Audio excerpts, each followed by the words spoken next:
Bismillahirrahmanirrahim. Alhamdulillahirabbil alamin. Allahumma shalli wa barik ala sayidina Muhammadin wa ala alihi wa sahbihi ajmain. Kalau kamu ingin mengetahui kesolihan seseorang, lihatlah sampai di mana sholat mereka. Kalau ada orang ngaku-ngaku solih, bahkan ngaku-ngaku wali, bahkan ngaku-ngaku ahli surga. Kalau jamaah orang yang nggak ada di masjid, tidak ada di musola, pembohong besar. Walaupun mereka wali. Jangan percaya. Ad-dhahir tadullu 'alal batin. Dhahirnya orang itu menunjukkan batinnya. Seumpama ada seorang wali, ada orang solih.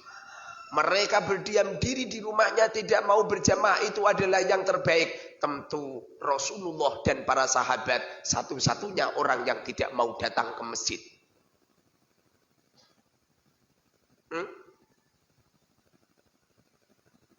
Apa firman Allah di dalam Al-Quran? Warka'u ma'arroki'in. Warka'u, rukuklah kamu semua. Rukuk.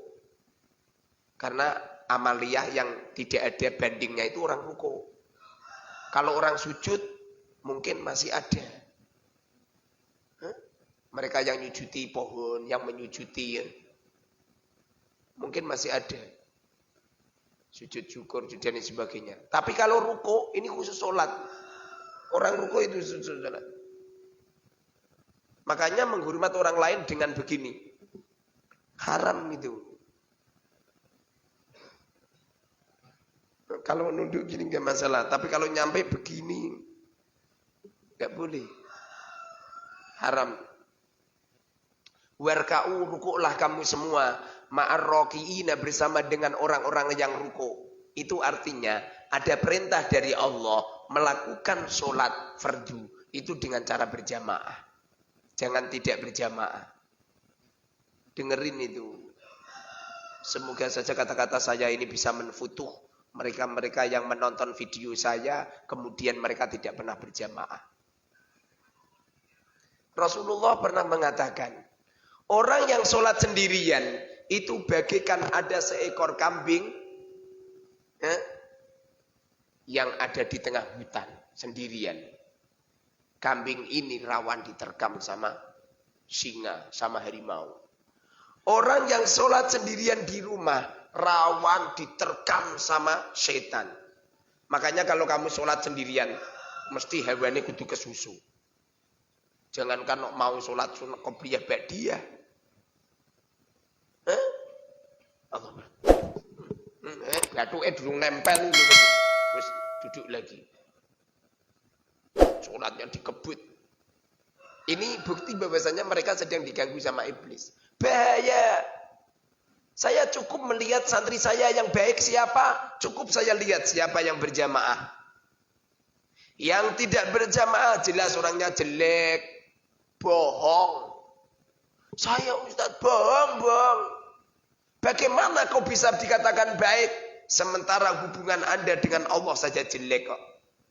Kamu diperintah oleh Allah untuk rukuk bersama dengan orang-orang yang rukuk saja tidak mau. Ustaz, jamaah itu kan sunnah muakkad. Jamaah sunnah muakkad, makna daripada muakkad ini adalah kesunatan yang tidak pernah ditinggalkan Rasulullah. Kalau kesunatan itu tidak pernah ditinggalkan Rasulullah, kemudian kita meninggalkan, apa yang terjadi juga?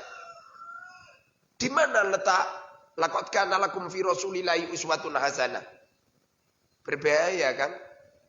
Makanya jamaah itu harus usahakan sholat itu harus berjamaah, jangan sampai tidak berjamaah.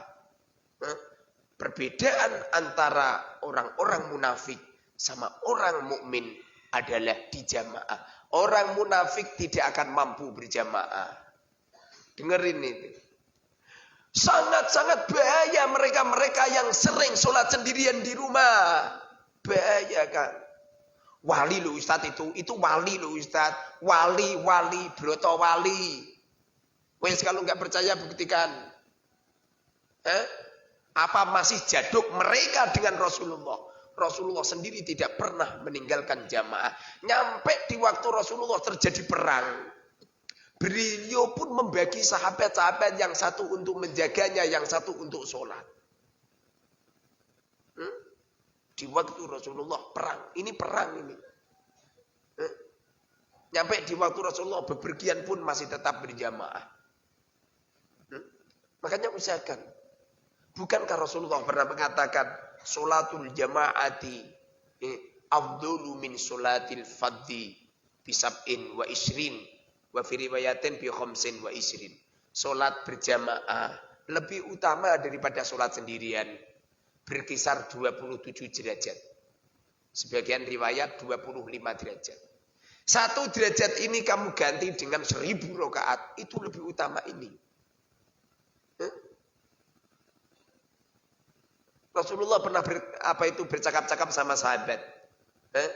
Seumpama ada orang 1 hari mandi 5 kali. Kira-kira bagaimana? Apa kata sahabat? Ya Rasulullah, tentu bersih. Begitu juga orang yang sholat. Tidak ada orang yang sholat berjamaah kecuali sholat mereka, dosa-dosa mereka rontok. Tidak ada orang sholat 5 waktu kecuali dosa-dosa mereka dirontokkan Allah selama 5 kali dalam sehari. Tapi cuma perlu dimengerti, syariat yang dilakukan oleh Rasulullah itu adalah dengan berjamaah. Nyampe-nyampe Imam Ahmad bin Hanbal mengatakan sholat berjamaah hukumnya fardu ain. Imam Ahmad bin Hanbal mengatakan sholat berjamaah adalah kewajiban perindividuan orang. Apabila orang sholat sendirian di rumah, maka tidak sah. Karena ini adalah sebuah kekuatan Islam. Islam itu kuat dengan cara seperti ini. Tidak ada sebuah agama yang mampu untuk melakukan ibadah sehari 5 kali. Orang Kristen saja berapa kali itu? 1 kali dalam sepekan, dalam 1 minggu. Itu saja banyak yang tidak hadir. Tapi orang Islam 1 hari 5 kali terus menerus. Makanya kalau pengen Islam ini kuat, caranya berjamaah. Lebih baik jamaah ini ditekankan. Kalau perlu itu setiap jamaah ada makanan-makanan. Dibandingkan membuat masjid nyampe wah. Sekarang ini baru musimnya orang membuat masjid 20 tahun dadi. Masjid Al-Islah. Dari saya sekolah SD asli itu. Zamannya Romo Yai Maskuri. Awet saya SD naik ke Sanawi. Nyampe saya berkeluarga di anak Songora rampung-rampung. Misalnya Al-Mubarak dibangun 1 orang senggel jadi. Masuk masjid dibangun wong syarat-arat. Jebul-jebul enggak masjid ini tok. Saya sering melihat masjid-masjid itu. Subhanallah. Lebih baik uang itu untuk mensejahterakan masyarakat. Itu loh rumah-rumah yang meliot-meliot itu. Rumah-rumah yang tidak nyaman-nyaman itu. Masjidnya bagus. Kalau zaman dulu orang banyak berbondong-bondong tidur di masjid. Sekarang coba. Masjidnya dikunci. Sekarang bagaimana coba? Diberi pengumuman tidak boleh tidur di masjid. Subhanallah. Sekarang ini masjidnya itu miliatan dibangun, tapi kemanfaatannya nggak begitu ada. Nyampe lantai 2, lantai 3. Saya jamaah ngasar itu orang cuman imam sama 1 baris. 1 baris luwung, kadang-kadang imam hanya berapa orang kok. Saya sering terjadi seperti itu. Apa manfaat? Woi, para kiai, para takmir masjid, dengerin bangun masjid penting bangun masjid, memperbaiki masjid penting, tapi mbok yo jangan nuruti nafsu. Kadang-kadang masjid masih bagus digempur, dibangun lagi. Masyarakat ini loh, masyarakat, umat. Rasulullah dulu lebih penting, lebih sibuk memikirkan fuqara masakin. Nyampe di dalam firman-Nya, "Ara'aital ladzi yukadzibu bidin?" Apakah engkau pengen tahu orang-orang yang bohong dalam melakukan agama? Fadzalikal ladzi yad'ul yatim. Mereka-mereka yang tidak pernah memikirkan anak yatim. Wala yahuddu 'ala tu'amil miskin, dan mereka senantiasa tidak pernah memberikan makanan-makanan kepada fuqara masakin. Ini orang-orang yang bohong agamanya. Dengerin itu. Jadi orang yang bohong agama. Kalau masjid itu sudah banyak yang memikirkan. Ini musola saja masyarakat tak jawai urunan. Enggak usah urunan. Sudah ada yang memikirkan. Yang terpenting ini loh umat. Nanti rencana saya pengen bangun Baitul Mal nanti rencana. Rencana pengen buat Baitul Mal, fuqara masakin yang mau jamaah dapat beras. Fuqara masakin kalau jamaah dapat beras. Subuh entuk sekilo, zuhur entuk sekilo, asar entuk sekilo, maghrib entuk sekilo, isya entuk sekilo. Satu hari jamaah cukup dibuat makan. Paling mbah tua, mbah pinter mbah sekilo cukup mbah nggih sedina. 1 kilo dimasak, yang 4 kilo dijual. Bisa dibuat untuk belanja. Penting itu. Aku lebih seneng seperti ini daripada membuat menara menara kok nyampe subhanallah. Membuat menara habis 100 juta, 200 juta. Api ki apa? Weh, api ki apa? Ki masjid yang ngono ki. Musola Al-Mubarak enggak ada menorone yo. Jadi masjid tuh pelenton subhanallah. Nyatanya ini enggak ada pelentonnya ya. Aman-aman saja. Dengerin kan. Kiai-kiai sepuh bakal wafat. Akan diganti oleh generasi-generasi muda. Mikir Kang, mikir. Pembohong agama ini bukan mereka yang tidak bisa membangun masjid itu tidak. Orang sholat dimanapun itu bisa. Boyo, fuqara masakin ini loh. Orang-orang yang sering dikejar-kejar hutang. Orang yang coba-coba itu ada motor ditarik sama lesing. Kiai ini kira-kira wani andil bangga. Itu setiap Rebo itu ada bang titil datang. Itu kira-kira kiai-kiai. Pengasuh-pengasuh pondok berani andil bangga. Dengerin itu. Masyarakat jangan dibuat bisnis. Siti-siti urunan, masjid urunan, bangun masjid urunan, bangun pondok urunan. Pengajian umum urunan. Napa melembah? Fidak itu apa jenis? Fidak kubro, fidak sugro urunan. Kataman Quran urunan. Kataman Ihya Ulumuddin urunan. Lho kok urunan terus jebul-jebul kiai ini gratis dhewe ra bayar. Kiai kolor katok rusak. Jadi membuat pengajian jamaahnya urunan semua 20 ribuan, kiai ini gratis. Dulur. Ra genah. Kiai ini gratis. Membuat kalender santri ini suruh jual semua kalender yang diletakkan ning gone temboke kiai ini gratis dhewe. Ra genah. Muharrar ra genah. Santri ini disuruh jual kalender, dibawain 10. Nyampe rumah lu bingung ngedoli sopo iki. Pada akhirnya wali santri nebus 10 kalender itu. Kiai ini dhewe apa coba? Gratis kiai ini dhewe, malah nompo duit. Bahkan ada yang aneh lagi itu. Apa coba? Berkedok membuat ziarah Wali Songo. Berkedok membuat ziarah Wali Songo. Ujung-ujungnya apa coba? Cari untung. Halah. Wong aku pernah kok. Aku pernah dijak orang mimpin apa? Mimpin ziarah Wali Songo. Saya pengen ikut urunan. Enggak usah kiai, enggak usah gitu. Setelah itu toh saya tetap memberi apa? Memberi bantuan 1 juta. Ya ini untuk bantuan aku bilang gitu. Matur suwun kiai. Setelah itu apa coba? Setelah selesai ziarah, panitianya datang ke rumahku nyalam templei. Tak hitung itu jumlahnya 1 juta. Untung itu 1 juta. Alhamdulillah saya tadi sudah sedekah 1 juta. Bu, duit kembali meneh. Tapi seumpamanya saya enggak nyumbangkan juga untuk duit, Mbak. Agama itu jangan wala tastaru bi ayati tsamanan qalila. Agama ini jangan dijual dengan harga yang sedikit. Jangan sedikit-sedikit urunan Kang, tak uncali kursi minggu. Jangan sedikit-sedikit urunan.